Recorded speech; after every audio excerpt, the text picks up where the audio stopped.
सरकार में आइल बा पेपर देवे जइबे रे। ठीक है। जितना पढ़ले बारे ते जाके भूल जइबे रे। मोदी सरकार में आइल बा पेपर देवे जइबे रे। ठीक है। जितना पढ़ले बारे ते जाके भूल जइबे रे। केतनो जोर लगइबे रे, अब की फेल हो जाइबे रे। केतनो जोर लगइबे सो, अब की फेल हो जाइबे सो।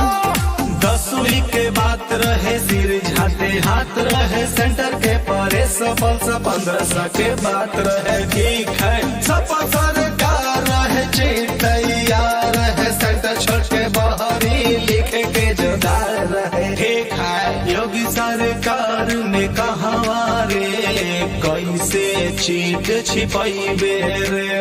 केतनो जोर लगइबे रे, अब की फेल हो जाइबे रे। ठीक है। केतनो जोर लगइबे सो, अब की फेल हो जाइबे सो।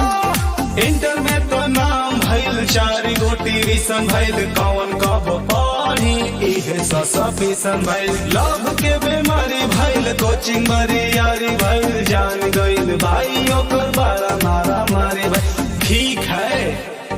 कहे गोवर्धन सानू ए बबुआ बाड़ा ते पछतैबे रे। के